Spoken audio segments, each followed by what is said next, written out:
Assalamualaikum warahmatullahi wabarakatuh. Waalaikumsalam warahmatullahi wabarakatuh. Selamat siang adik-adik semuanya ya. Saya ucapkan terima kasih kepada pengelola Pondok Pesantren Al-Ma'mun Khair Palembang yang telah mengizinkan saya untuk melakukan penyuluhan di sini ya. Terima kasih juga kepada adik-adik sekalian yang telah menyisihkan waktunya untuk hadir di sini ya. Sebelumnya kakak bagikan template-nya terlebih dahulu ya.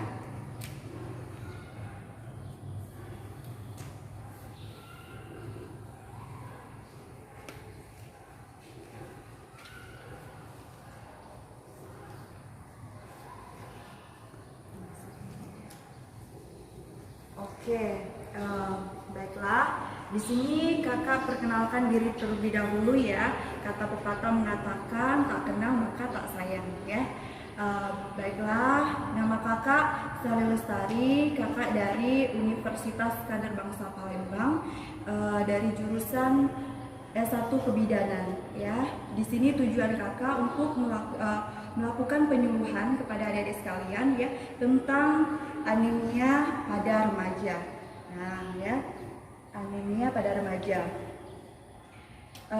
Apakah adik-adik sekalian di sini sudah tahu belum? Apakah itu anemia?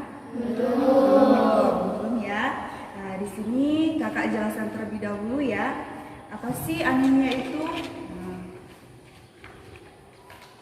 Tuh, anemia itu adalah keadaan di mana kadar hemoglobin itu kurang dari 12 gram per sen ya. Di mana bahasa awamnya itu bisa disebut dengan kurang darah ya. Kurang darah di mana kurangnya kita mengonsumsi zat besi ya. Nah, tuh, anemia umumnya terjadi pada wanita dan remaja.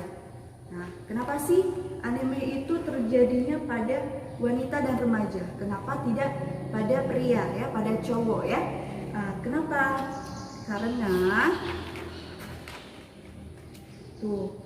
Karena wanita itu atau remaja itu mengalami haid setiap bulannya ya, mengalami menstruasi.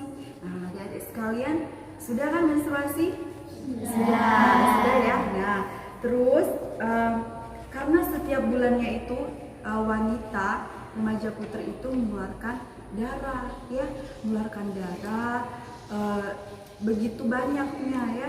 Kadang siklusnya ada yang 3 hari, ada yang 7 hari ya, sehingga kita tuh kekurangan saudara merah ya, kekurangan saudara merah sehingga menyebabkan terjadilah anemia ya, terjadilah anemia pada remaja, pada wanita ya. Kemudian tuh, adapun tanda-tanda dari anemia. Nah, adik-adik sekalian tahu belum tanda-tandanya dari anemia? Belum ya? Tuh, ada 5L. Apa sih 5L? Letih, lesu, lemah, lelah, lunglai. Tuh lengkap sekali ya. Ada letih, lesu, lemah, dan lunglai. Disertai dengan pusing, mata berkunang-kunang, pucat ya. Kenapa? Karena diakibatkan tadi kekurangan saudara merah ya, kekurangan mengonsumsi zat besi gitu. Nah, adapun bahaya dari anemia ya, bahaya dari anemia tuh pada anak remaja. Yang pertama itu menjadi kurang cerdas, bahaya sekali ya, menjadi kurang cerdas. Kemudian ada pun semangat belajar menurun. Tuh, kenapa? Kok bisa sih menjadi kurang cerdas dan semangat belajar menurun? Karena kenapa? Ada yang tahu nggak? Karena kenapa? Karena itu tadi, karena lemah, letih, lesu, lunglai, sehingga kita belajarnya tidak fokus ya. Tidak fokus belajarnya, jadi semangat belajarnya menurun, menurunnya menjadi kurang cerdas ya. Kemudian adapun mudah terserang penyakit dan juga pertumbuhan tubuh terhambat sehingga tinggi badan tidak maksimal. Tuh bahaya sekali ya.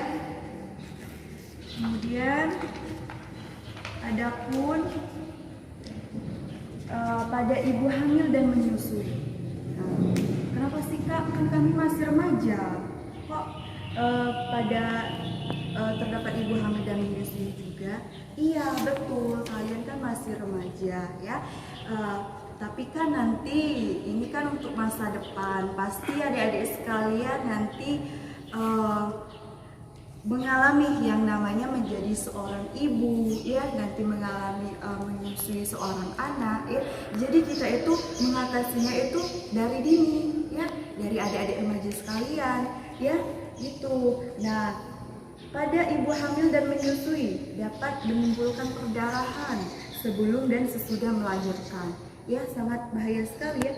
Kemudian berat badan bayi yang dilahirkan rendah ya, tidak bayi itu nantinya dilahirkan tidak sesuai dengan normalnya ya gitu. Kemudian bisa menyebabkan kematian pada ibu. Wah, bahaya sekali ya. Kemudian pada ibu menyusui dapat menyebabkan jumlah ASInya kualitasnya menurun ya. Jumlah ASInya kualitasnya menurun ya, sehingga jumlah ASInya itu tidak banyak ya gitu. Kemudian pada wanita umumnya itu daya tahan tubuh menurun ya, kemudian kebugaran juga menurun ya, kemudian adapun kemampuan bekerja juga menurun ya, karena disebabkan tadi letih, lesu, luhai ya, disebabkan kurangnya sel darah merah. Ya. Nah, bagaimana sih Kak cara mengatasinya? Ya, mengatasi anemia pada remaja. Nah, adapun cara mengatasinya ya anemia pada remaja itu yang pertama itu kita harus mengonsumsi zat besi ya. Gimana sih Kak kandungan zat besi itu ada di makanan apa aja? Seperti ya banyak makan sayur-sayuran ya, sayur-sayuran hijau seperti apa, kangkung bisa, bayam bisa ya, kemudian sawi, kemudian adapun daun singkong ya, pokoknya sayur-sayuran yang hijau ya, yang mengandung zat besi yang tinggi. Kemudian adapun makanan hewani, apa sih makanan hewani itu? Seperti ikan, daging, hati, kemudian ayam ya. Kemudian adapun kacang-kacangan. Kacang-kacangan itu seperti tempe. Tempe kan kacang kedelai kan. Kemudian adapun kacang merah, kacang hijau ya, kacang panjang, buncis, semuanya kacang-kacangannya. Kemudian tak lupa buah-buahan ya, buah-buahan yang mengandung zat besi yang tinggi seperti jeruk ya, pepaya, rambutan, dan belimbing. Kemudian yang kedua itu tak lupa ditambah dengan mengonsumsi atau meminum tablet tambah darah pada remaja ya, seperti kapsul yang warna merah itu ya, bisa itu. Baik, di sini kan sudah kakak jelaskan ya anemia pada remaja ya. Di sini saya kakak persilakan ya kepada adik-adik sekalian, apakah ada yang ingin ditanyakan, apakah ada yang kurang jelas ya mengenai anemia ini? Boleh, silakan, nggak apa-apa. Ya. Apakah sering bergadang bisa menyebabkan anemia? Ini deh kurang besarin suaranya lagi. Dari adik siapa? Faza. Ya. Apakah sering bergadang bisa menyebabkan anemia? Oke, apakah sering bergadang bisa menyebabkan anemia? Nah, di sini langsung kakak jawab aja ya. Sering bergadang bisa menyebabkan anemia, sangat bisa. Kenapa?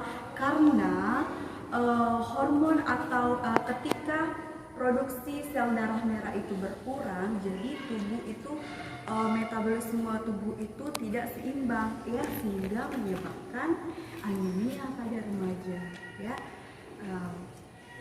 Begitu. Jadi apakah ada yang mau bertanya lagi? Boleh, silakan. Ya. Bagaimana ciri-ciri? Dari adik siapa? Bahral. Bahral. Oh iya. Bagaimana ciri-ciri penyakit anemia? Bagaimana ciri-ciri penyakit dari anemia? Oke, bagus sekali pertanyaannya ya.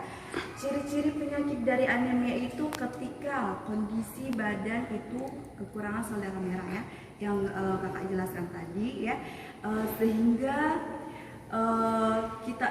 tubuh itu kekurangan oksigen ya, sehingga menyebabkan tubuh itu menjadi 5L tadi, letih, lesu, lunglai ya, lemah, tidak adanya daya tahan tubuh ya, begitu adik. Oke, apakah ada yang bertanya lagi? Silakan, boleh ya. Apakah anemia bisa sembuh dengan sendirinya? Adik siapa, Dek? Husni. Adik Husni. Oke, apakah anemia itu bisa sembuh dengan sendirinya? Ya, bagus sekali pertanyaannya. Jawabannya itu sangat bisa, ya, sangat bisa. Jadi adik-adik sekalian tidak perlu khawatir, ya. Penyakit anemia ini bukan hal suatu penyakit yang sangat berbahaya ya, bisa disembuhkan dengan sendirinya. Dengan apa? Dengan cara kita mengatasinya tadi ya, mengonsumsi zat besi seperti memakan sayur-sayuran yang akan tingginya zat besi ya, sayur-sayuran hijau seperti bayam tadi kan, seperti kangkung, seperti sawi dan lain-lain sebagainya. Dan tak lupa mengonsumsi tablet tambah darah ya, bisa juga pada setiap haid itu kan bisa juga itu setiap hari kita mengonsumsi tablet tambah darah, boleh begitu ya adik-adik. Oke, apakah ada yang ingin bertanya lagi? Apakah sudah jelas tentang anemia ini? Sudah ya. Oke, terima kasih. Mungkin cukup di sini ya penyuluhan dari kakak. Terima kasih atas kehadirannya ya, atas kesempatannya untuk hadir di sini untuk mendengarkan penjelasan dari kakak itu ya, apakah tentang anemia, cara mengatasinya ya. Baiklah, cukup sekian dari kakak. Terima kasih sekali lagi ya. Assalamualaikum warahmatullahi wabarakatuh. Waalaikumsalam.